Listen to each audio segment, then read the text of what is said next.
Okay, welcome back, ladies. Uh, this is my backdrop today, and that might mean that the recording is a little bit dodgy. But I was like, I feel like a nice backdrop than just a white wall. So we're going with that. We're utilizing it. It's gorgeous. Um, Today I want to talk about denial and denial specifically that you could be in an emotionally abusive relationship and how to spot the signs if this relationship that you are in with your affair partner is emotionally abusive. And I want to quickly just go into a little bit of my own story for reference. Um, Denial is a protection, a thing we utilize to protect ourselves from the reality. Often it protects us from shame of what we're going through. So we deny our reality, our experience to avoid facing the shame of what we're really facing. Another one is the fear of conflict. If we are in denial, if we hop out of denial, then we might need to face taking certain action, and that could result in conflict with your affair partner, which ultimately it can be very scary. So we will hop into denial to protect ourselves from having to go there to take action on those steps. Again, denial can also protect us from fear. So the fear of having to take certain actions or the fear of having to face a certain reality is such a big thing to confront. So we hop into denial again that this experience is significant or is potentially emotionally abusive, so that we don't, am I recording? Yeah. So that we don't have to take action today. And so, or have a conversation today about certain things. So denial is definitely just something that we utilize to protect ourselves. And for sure, I also, when going through this affair relationship, was in complete denial, or there was an element of denial and there was also an element of lack of awareness towards these kind of situations, or lack of experience, lack of maturity, all of those things. And also denial, cutting the story down, making it less significant, minimizing some of the actions, painting over fantasies and hope and all of those things to protect yourself from the current reality that you're experiencing. And so when I was going through my affair experience, a lot of things that I did was paint over all the glossy things. Obviously, if this relationship was all bad, then you would be out. But there's good. And the good, or the extreme highs, stop you from acknowledging how low the lows are, and stop you from actually taking action on getting yourself out of a situation if it's not healthy, because you've still got those highs. And so those highs can support us in this denial process, or this process of focusing on what's good and not acknowledging the fact that there's a lot of unhealthy going on and your emotional state is declining in an extreme way. So, and again, the highs are beautiful. Like, I don't want to discount that you could be experiencing some beautiful qualities in this person, and you hold on to those and cling on to those and treasure those, but at the cost of not acknowledging some of the costs that is coming with being in a situation where you are a secret and living a secret life. And ultimately, I can't speak for everyone, but I think no one really feels fulfilled if they have to hide parts of themselves that are meaningful to them. So again, back to my story, I really held on to the pretty parts that they really looked out for me. It was in the workplace. So really focusing on where this workplace was supportive to my growth or supportive to really catering for where I wanted to get in life, or catering for my needs and what I really enjoyed, and how much he really knew me and supported me and everything like that, that he had his best interest. And the thing is, when we go, like, if someone's emotionally abusive, they truly often believe their reality, because they also in denial and also protecting themselves from the shame of the experience. So these stories that they tell you can often believe. They might not, but they can very much often believe. And so if they're sharing these stories, which I will go into in a bit, with such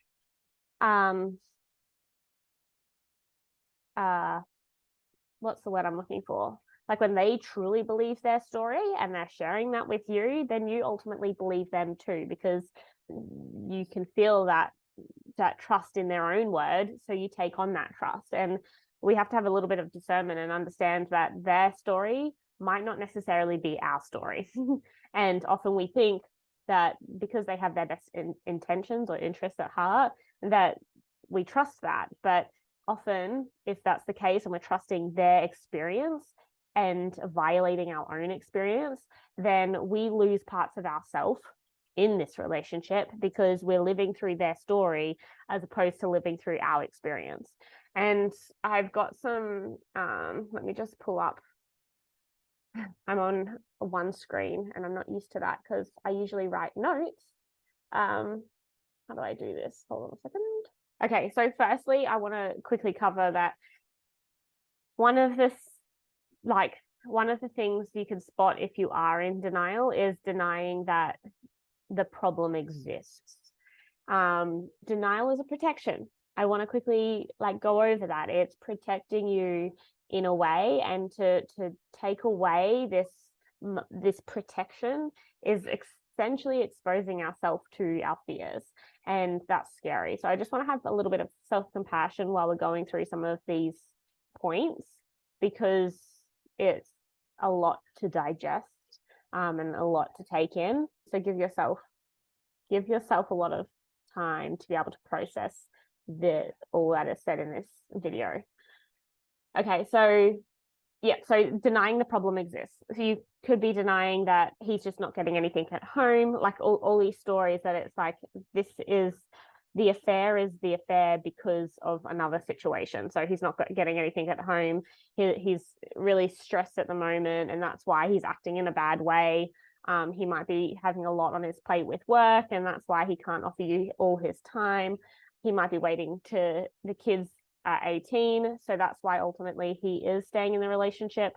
And so denying that you having a full commitment where you're not a secret, and denying those needs because of these other stories at hand, like he's waiting for his kids to be 18, or he's waiting to sell his business so that he has time to process divorce, or like all these stories, but like denying your own needs because of these stories. So you're pretty much denying that the problem is a problem because you're waiting for this other problem to be solved, and then it won't be a problem. And that's not true. It's not true that these other things are the problem. The problem is that you're a secret and you don't want to be a secret. The next one is rationalizing it or minimizing the significance of it. So again, what I was saying before is he's stressed at the moment. This is not your usual affair. This started off differently. Another one, like, he's the nicest guy I've ever met, and just sometimes he gets emotional, or he cares for me more than anyone. He's just, because of how much he cares, that's why he's acting in this way. We're minimizing the significance of some of the emotions that he plays out, because other times he's not like that. The reality is, if he is acting in an emotional way that is hurting you, that needs to be addressed. But other times he goes above and beyond. It's just today, all of these things.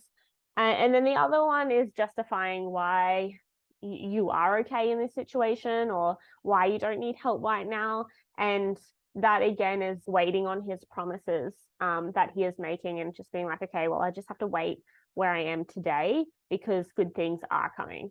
And what I really encourage you to do is to take away all these promises and ask yourself, am I satisfied with the reality that is today? And if I'm not, how can I change it? Because if we're waiting for this future fairy tale or future actions to take place, often, sadly, a lot of times they don't come, or they don't come fast enough. And so ask yourself, like, how can I create happiness today with what I have going on, with what I have on the table at the moment? Okay, so questions to help you hop out of denial. One of the questions that you can ask yourself is, what truth am I avoiding? When you ask yourself this question, you can often, what will come up is things that you've been avoiding to address, like, I know I need to leave it, but I'm just too scared. And allow yourself to hear some of these things that are scary. Another one, like, I don't actually see a future together. If he did break up with his wife, I'm not sure I'd actually want to be with him. Ask yourself, what truths am I avoiding? And this will help you bring to reality some of the questions that you've been like suppressing because it's confronting to ask.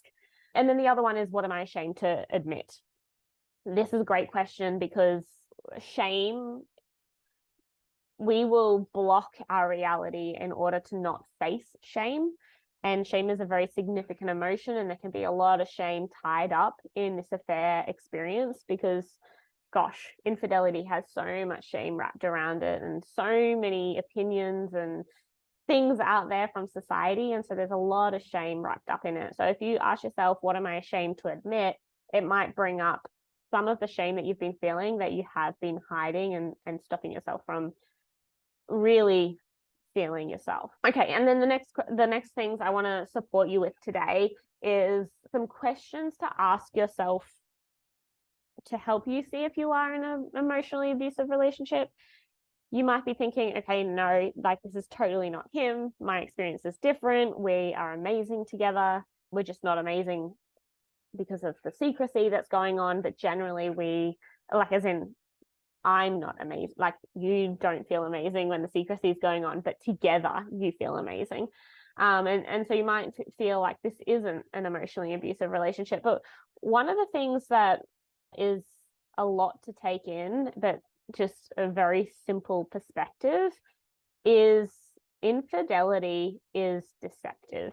And there is a lie going on where his reality in his primary relationship is not true, and he's not sharing all parts of himself in that primary relationship, and that is emotional abuse. From my perspective, it is, for the wife. And so if he is playing out emotional abuse with his wife, often you will also be a recipient to emotional abuse of some form. It might be smaller, it might be to a larger extent, but having to acknowledge that there might be some emotional abuse in your relationship is a lot to digest. And I just want you to swallow this lightly and just swallow some of these questions, marinate on some of these questions, and see how they hit for you. And ultimately, if you do answer some of these questions in a way that does highlight that there is some emotional abuse, ask yourself, is that really what I'm willing to tolerate in a romantic partner, where I want to be emotionally intimate and safe with this partner? Do some of these things make me feel unsafe in a relationship? And ultimately, in partnership, you want your heart to feel fully safe with the person that you are connecting with. So emotional abuse warning signs. One is, does your partner insist on sex at times, or that it would be good for you, when ultimately you might just want emotional connection at the time, but feel like you need to give yourself in a sexual way in order for him to be fully happy. So does he insist on it, or does his emotions change depending on what you do want or don't want from the sexual part of the relationship on any given day? The next is that your partner, a fair partner, might be unwilling to adapt to your needs and expectations in the relationship. So again, secrecy. If you don't want secrecy in a relationship, Is he willing to make plans to adapt to support you in committing to you, or to saying, well, I can't meet those needs, so we ultimately need to break ties?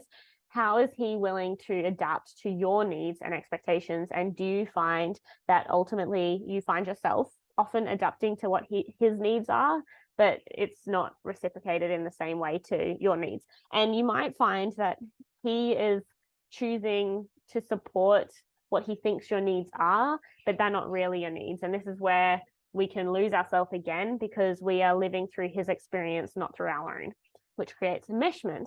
The next one is he makes you feel like you can't take care of yourself or make full decisions yourself. And this one's hard, because when you feel like you can't make decisions yourself and that pattern continues to play out, you do ultimately lose your ability to know what you want. And that is where often a lot of confusion comes in, and you're like, I don't know what I want. And that is often because he is helping you make those decisions for you, because there is this undercurrent of him thinking that you ultimately can't take care of yourself fully and make those decisions for yourself. Does your partner always insist that he is right on his decisions, even if you have a different perspective?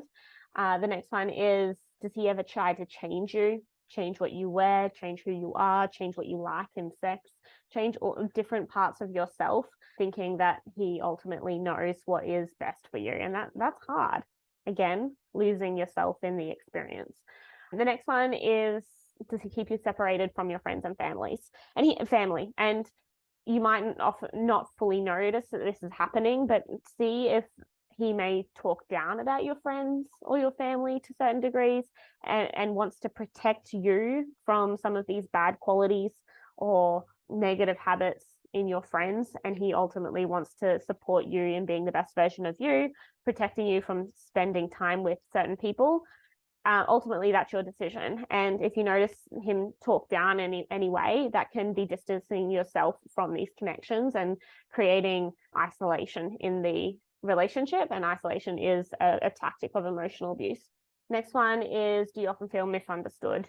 Again, when you're trying to share your feelings of how you're feeling in the relationship, if he shifts the story and takes it back to why he did what he did, or why it would be good for you or not good for you, and all of these things, without truly being able to empathize with what you're feeling and being able to attune to your needs and emotions, then that is a potential sign of emotional abuse.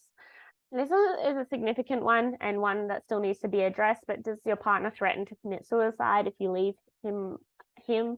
And again, if you are experiencing this, then call an abuse hotline to get support in your country, because this is significant, and no one should feel manipulated to stay in a relationship because of the consequences that could unfold if you did leave. Again, abusive, and very unsafe for you to have to experience that. So get support if you are experiencing that. Does he prevent you from doing what you want? Maybe it's going out with friends, or again, dating is a significant one. If you're in a affair relationship with a married man, often there's this presupposition that, okay, well, I'm single, so I can continue to date and find my life partner because he has commitments elsewhere. So ultimately, you can continue your life because he's not committing to you. But when you do go on dates, immediately he turns you away from that person, or gets really jealous and wants you to shut down that person. Again, he's showing that he needs you fully, but he's not willing to commit to you fully. And that is a double standard that is not healthy and abusive. Abusive is a big word. If abusive doesn't resonate with you, again, just sit with the word emotionally unhealthy, or unhealthy, just simply unhealthy. It's not a quality that feels good to your nervous system. Is it one that you want to align with on a daily basis? Does it cause you to go small and shrink and shut down, or are these qualities expansive and bringing out the best version of yourself? We don't need to look into the word abusive if it feels like it's such a triggering word, but ultimately we're just talking about like what qualities are healthy and what qualities are unhealthy, what qualities expand you and what qualities shut you down. And these ultimately are things that can shut you down in an affair relationship. And if these things are happening, then ultimately you do want to assess what your next steps are for moving forward to support you in your overall happiness and fulfillment moving forward. I might just stop there because there's so many, but these are some of the signs of an emotionally abusive or unhealthy relationship with your affair partner. Having to face these perspectives is really painful, and that's why we do want to stay in the fantasy of some of the things that he has promised, that he will leave his wife once the kids are 18, or that you will be able to go on vacation and get more time together and really sort things out, or sort your happiness out and emotion out by like having more time together. It's just because he's been busy lately, or any of these things. It's easy to buy into the stories, but ultimately, if these signs and patterns are playing out in your affair relationship, then it's time to take a good look at, is that really helping you to thrive and feel free in your day-to-day life? And if the answer is no, there's a lot of grief that comes up when having to acknowledge the significance of the situation that you're in, because I understand that you love this person and he cares deeply for you, and you can still love someone and he can still care so deeply for you, and it can still be an unhealthy experience that needs to evolve into a different type of connection, whether that be parting ways, setting some boundaries, expressing your needs and what feels good and doesn't feel good in a relationship, and seeing how he can meet those. But ultimately, something's got to change if this is going on. So that is essentially signs that your affair partner is emotionally abusive, or that your affair relationship is an abusive relationship or unhealthy. It's hard. It's hard to take in this perspective. I know for sure when I was going through my experience, people told me so many times that this is unhealthy, that this is emotionally abusive. And I was like, no, stop what you're talking about. This is not my experience. This person is lovely. This person is really caring for me. He really looks out for me in so many ways. And that might be true. But it doesn't take away from some of the unhealthy patterns that are playing out.